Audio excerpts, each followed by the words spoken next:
మీ ఎలాంటి వ్యాపార ప్రకటనలకైనా వెంటనే మా ఛానల్ సంప్రదించండి. శ్రీ మహాగణాధిపతయే నమః. ఐం మహాసరస్వత్యే నమః. శ్రీ లలితాంబికాదేవియే నమః. మీనరాశి వాళ్లకు ఈ సెప్టెంబరు మాసము ఎలా ఉంది అనేటువంటిది ఒకటి. అలాగే గ్రహణము 7వ తారీఖు ఉంది కాబట్టి గ్రహణము వలన ఎటువంటి ఇబ్బందులు ఉన్నాయి అనేటువంటిది ఒకటి. అలాగే మీనములో శని ఉండి మరి వక్ర దృష్టితో చూస్తూ ఉండేటువంటి దాని వలన నవంబర్ వరకు ఎలా ఉండబోతుంది అనేటువంటిది ఒకటి. ఏది ఏమైనా ఈ సెప్టెంబర్ మాసములో మీనరాశి వాళ్లకు అత్యంత యోగదాయకమైనటువంటి పనులు జరుగుతాయి. మీరు అనూహ్యముగా అనుకోని పనులు కూడా మీరు చేసుకోగలుగుతారు గాక. ఎంత శ్రమ పడుతున్నారో అంత మనస్సుకు ఉత్సాహముగా ఆనందముగా మీకు అన్ని మేలు జరుగుతుంది. శ్రమకు తగినటువంటి ఫలితాన్ని మీరు పరిపూర్ణముగా పొందుతారు.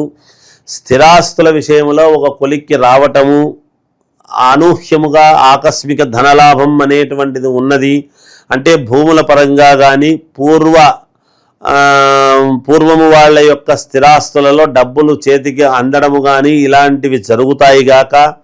అంతేకాకుండా చుట్టూ ఉండేటువంటి జనాలలో మీ చుట్టూ ఉండేటువంటి వాళ్ళు మిమ్మల్ని పొగడ్తలతో ముంచెత్తడము, అలాగే మీకు కీర్తి ప్రతిష్టలు రావడము, మీరు చేసేటువంటి ప్రతి పని కూడా అందరికీ నచ్చేటువంటి విధానముగా ఉండటము, ముఖ్యముగా ఇంట్లో భార్యాభర్తల యొక్క అనుగ్రహము ఆనుకూల్యత అనేటువంటిది పెరగటము, శుభకార్యాలలో పాల్గొనడము లాంటివి జరగటము, అలాగే కొన్ని క్షేత్రాలకు వెళ్ళి రావాలి అనేటువంటి ప్రయత్నాలలో భాగముగా క్షేత్ర దర్శనాలు చేయటము, అలాగే సొంత ఇంటి కళ అనేటువంటిది ఉంటుంది. ఒకవేళ ఏదైనా తాకట్టులో గనక ఉంటే బంగారు కానీ ఇల్లు కానీ లేదా ఇంకేదైనా తాకట్టులో ఒకవేళ మన పొలాలు కానీ తాకట్టులో ఉంటే అవి విడిపించుకునేటువంటి యోగము కూడా మీకు కలుగుతుంది అనేటువంటిది మీకు తెలియజేస్తూ ఉన్నాను.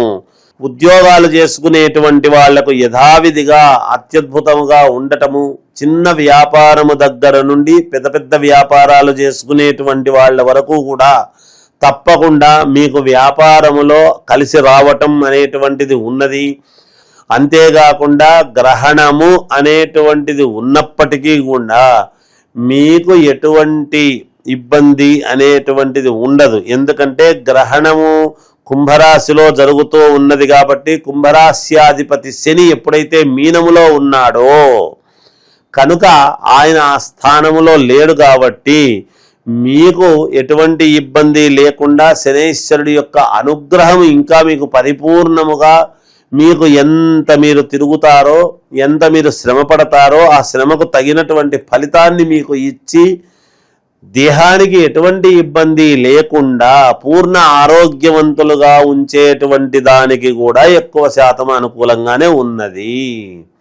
అన్ని రంగాలలో ఉండేటువంటి వాళ్లకు కూడా చాలా యోగదాయకముగానే ఉన్నది. మీనరాశి వాళ్లకు ఇంకా మెరుగైనటువంటి ఫలితాలు కావాలి, మేము సాధించుకోవాలి అని అనుకునేటువంటి వాళ్లకు నేను తెలియజేసేది ఏమిటి అంటే మీ ఇంటి దేవుడు ఎవరో వాళ్లను మీరు తలుచుకొని ప్రశాంతముగా చేసుకోండి. తర్వాత గ్రహణము నాడు మీ ఇంటి దేవుణ్ణి తలుచుకోండి.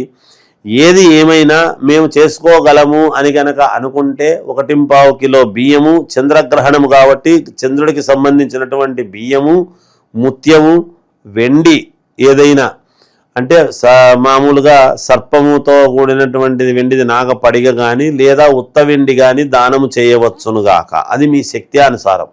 చేయకపోతే ఇబ్బంది ఏమో గురువుగారు చెప్పినారు కదా చేయకుంటే ఎట్లా అనేటువంటి భావన లేదు. మీ శక్తి, ఆ శక్తిని బట్టి. శక్తి లేని వాళ్ళు తెల్లటి ఆవుకు గోప్రదక్షిణ చెయ్యండి, ఏదైనా గ్రాసము పెట్టి ఊరికే తిరగకుండా.